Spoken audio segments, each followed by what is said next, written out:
the paradigm that you own your identity, that everything sort of lives in your crypto wallet and can be carried from place to place, is incredibly powerful, right? Like so much of our Web 2 online activity is a form of identity, right? We're posting photos on Facebook and Instagram. We're updating profiles on LinkedIn. We're sort of creating all of these, receptacles of identity. But first of all, they only live in the frame of the platform they're in. We don't have a way to sort of like turn them into a more abstract and sort of complete representation of ourselves.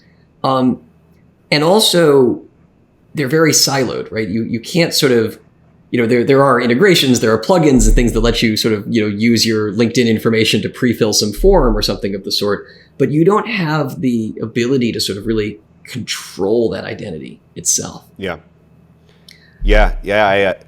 A lot to respond to there.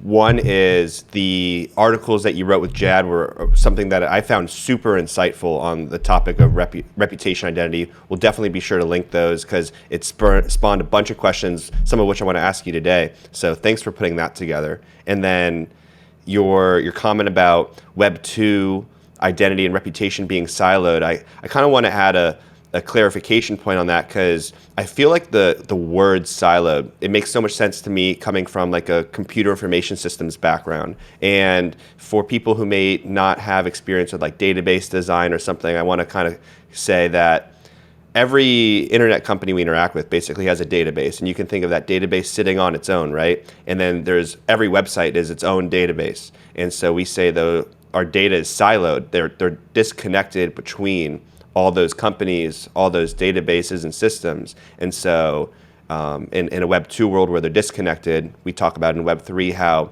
those databases can now talk to each other in open and accessible ways. So exactly. Am I capturing that right when you talk about 100%. Web 2 being siloed and that difference in Web 3? 100%. And this is a really important point for platform competition too. Christian and I wrote a piece about this for CPI Tech Reg Chronicle. When you think about what portable identity means for platform competition, right? Or and portable identity, portable like assets. The fact that I hold all of my NFTs in a crypto wallet that I can point any individual trading platform to means that if a new trading platform comes along that, sort of is offering more rewards or lower prices or whatever, people can just switch over if they want. They just, take their crypto wallet and point the new platform to it. And that's precisely what happened in the context of LooksRare, right? When they launched through what's called a vampire attack, they provided direct incentives to try and get people to switch over. And they were able to use the fact that these databases are public, right? They could, use the fact that they could see who had made a lot of OpenSea transactions and directly offer them incentives. You have a reputation, if you will, for being a big trader in NFTs, and LooksRare can say, great, we're going to reward you in particular if you join our platform. And then the actual act of switching platforms is as simple as connecting your wallet to a different site. Similarly, like let's imagine that in the context of something like social media.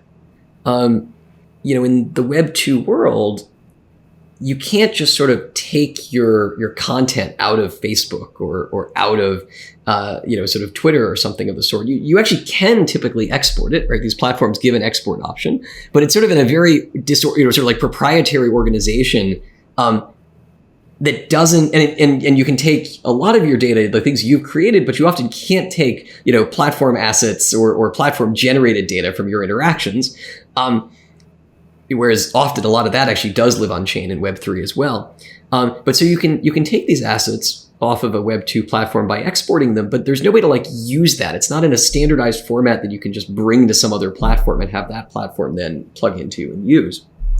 Whereas again in Web3, because everything lives on these interoperable standards, interoperable meaning sort of the same digital asset can be used sort of across platforms. They all sort of agree to like plug into the same type of infrastructure or same, sort of category of infrastructure.